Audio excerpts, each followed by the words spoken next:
இன்றே டவுன்லோட் செய்து உங்கள் ஃபேவரட் ஷோக்களை என்ஜாய் பண்ணுங்க.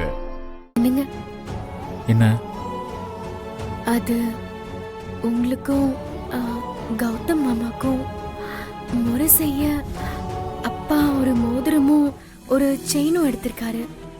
கௌதம் மாமா இந்த வீட்டுக்கு மூத்த மருமகன்றதால அவருக்கு செயினும் உங்களுக்கு மோதிரமும் கொடுக்கலான்னு முடிவு பண்ணிருக்காங்க. நீங்க செயின் வேணும்னு எதுவும் கேட்றாதீங்க ப்ளீஸ். என்ன பார்த்தா உன்ன மாதிரி தெரியுதா? சொத்துக்காகவும் நகைக்காகவும் அலையிற ஆள் மாதிரி தெரியுதா?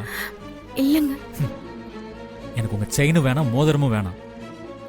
ரெண்டையும் அண்ணனுக்கே போடுங்க. I don't care. இல்லங்க, நான் அந்த அர்த்தத்துல சொல்லல. இது மறு வீட்டுக்கு வந்த மாப்பிள்ளைங்களுக்கு அப்பா அம்மா செய்ய வேண்டிய முறை. தயவு செஞ்சு வேண்டான்னு சொல்லாம ஏத்துக்கோங்க.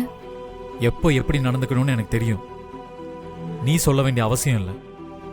எனக்கு துரோகி நீதானே தவிர பாவம் அப்பா அம்மா இல்லை. அவங்க மனசு காயப்படுற மாதிரி நான் எப்போ நடந்துக்க மாட்டேன்.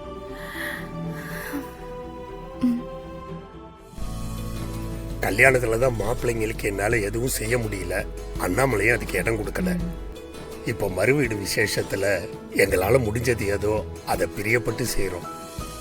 உங்களுக்கு இது பெரிய விஷயம் இல்லைங்கிறது தெரியும். இருந்தாலும் எங்க மனசு திருப்திக்காக செய்யறோம். கூட குறைச்சிருந்தா தப்பா நினைச்சுக்க வேண்டாம். வந்து வாங்கிக்கோங்க மாப்பிள்ள.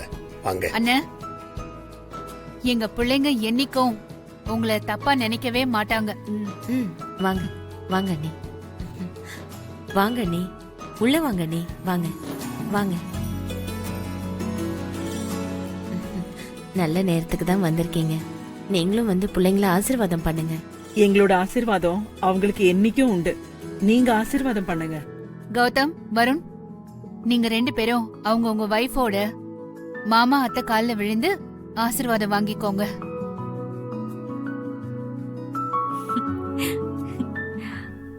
நல்லா இருமா, நல்லா இருப்பா. வன்மதி, இந்த செயினை மாப்பிள்ளைக்கு போட்டு விடு.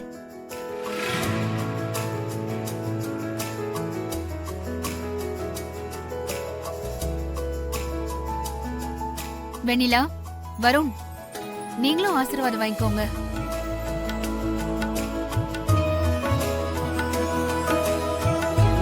அப்பா அம்மா எங்களை ஆசீர்வாதம் பண்ணுங்க. நல்லா இருங்க, நல்லா இருங்க. இந்தாம்மா, இத மாப்பிள்ளை கையில போட்டு விடு. வருண், கையை நீட்டு.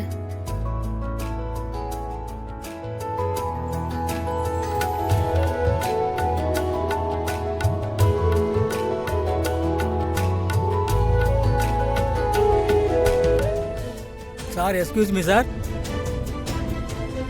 சார், இங்க வருண் யாரு?